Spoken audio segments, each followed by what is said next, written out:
Okay? It's a video in an elevator. The reason for that is because I am behind. I'm horribly behind.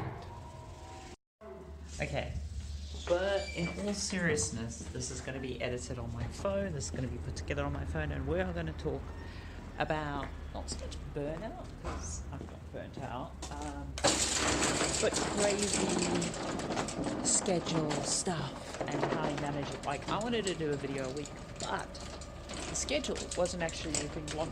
Yes, I've been super crazy busy, but actually what it was is the video I want to do is just really tricky to get right, and I want to do it right because doing it wrong is really bad, and I think it's important, and it's a video that's probably going to get me into some level of trouble, and so I want to be careful about that.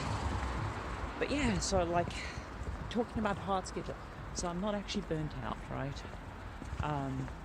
But I could easily be burnt out.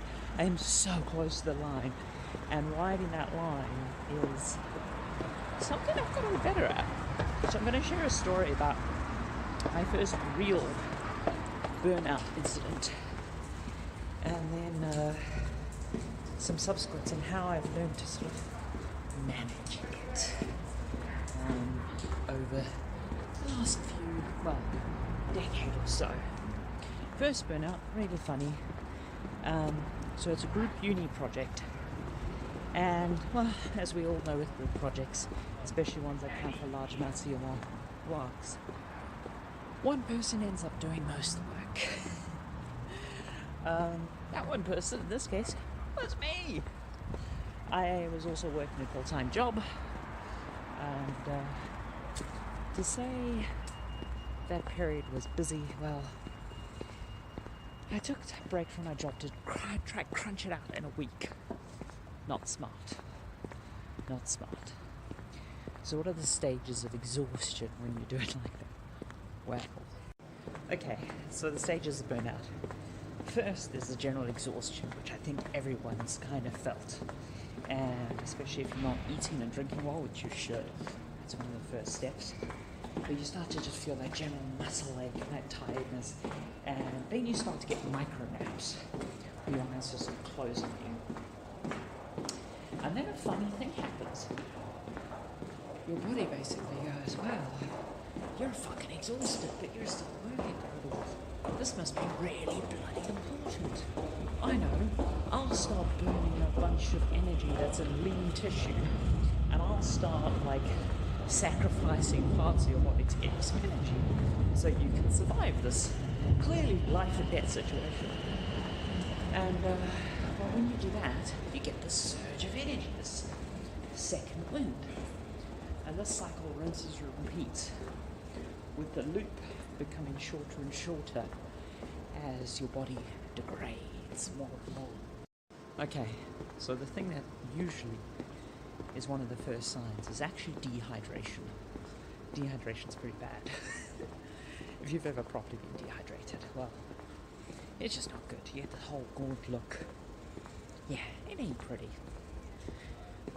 So, yeah, I hit this stage, and my bed's a mattress on the floor because I'm a student, and I get up from the bed from a short 1 hour nap or whatever, and I go into a full spasmodic fit, like an epileptic style fit, and well, it's pretty damn scary, as you can imagine. Long story short, my housemates at the time got me to hospital. I got rehydrated, and I got an extension. But that was my first experience with burnout, and the most severe. I've never had anything even close to that bad before. When I first entered the games industry, I had a lot of crunch, and I had a lot of long hours, and slept on the work sofa more than once. And I worked at some studios where it was semi-expected. thankfully, just as I sort of entered, was the era of like the EA wife letter and a whole bunch of other stuff. This is like over 10 years ago now. And yeah, it all happened and the industry improved. But the common thread with burnout and with these hard working periods is, yes, sometimes your bosses ask you to work more, but what's a lot more common is you making yourself work more than you need to and not giving yourself space. So if work is super important to you, for instance, you need to cut stuff that isn't work so you just have enough time. You need to eat regularly, and yeah, you just need to manage, basically. So yeah, you just need to know where your limits are and love yourself a bit. So like, that's why I was basically talking about this, because I've been really busy, but I haven't burnt out, and I don't think I will. I'm not going to say I'm not in danger of it, but so Media Molecule is a very healthy studio, by the way. In fact, my boss has actually even asked me to work less. They're very, very healthy, very conscientious, and they take good care of us. Very, very good care of us. But, you know, you love the thing you're working on, and there's a lot of stress. And we had the Dreams Beta over the holidays, and we haven't server coverage, and I was all there. And I had my first age-related incident to do with crunch. And that was actually another hospital trip. So, what happened on this one was I basically got chest pains at New Year's. It wasn't actually chest pains, it was something gastric. And ended in ambulance call-outs and all this stuff. False alarm, thankfully. Ended up in the hospital. It was just heartburn or something. It was basically stress combined with age. I'm a very low risk group, by the way, combined with the other secret weapon, by the way, dealing with all this work and stuff, is my commute, which is about 40 minutes on the train.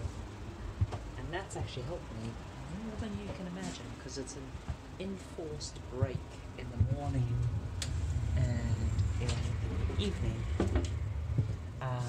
where I just have some time to myself. I'm not going to go through there. I think this is the best place. Yeah, some time to myself and some time to just think, chill. And I'm very conscientious of not listening to too many audiobooks or podcasts in this time, because otherwise your brain just blows up. You know, you need that time. You need that break. Here we're coming into Waterloo now. But yeah. This train is now approaching its final stop. This is London Waterloo. You want to know the real and true secret to it all. And the honest truth with that is I have one secret weapon I haven't mentioned yet. The ultimate secret, which I wish I could recommend to everyone. However, kind of like a shiny Pokemon, it's really hard to get. And that, well, it's just ahead.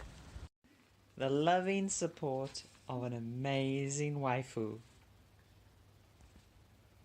And if that's not helping you, and a hot cuppa is not helping you, there's one other amazing secret weapon. And that, come back! Is the itinerant love of a kitty.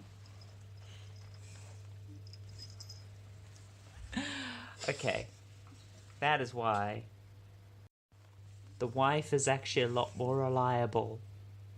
I promise. Vertex, say bye-bye.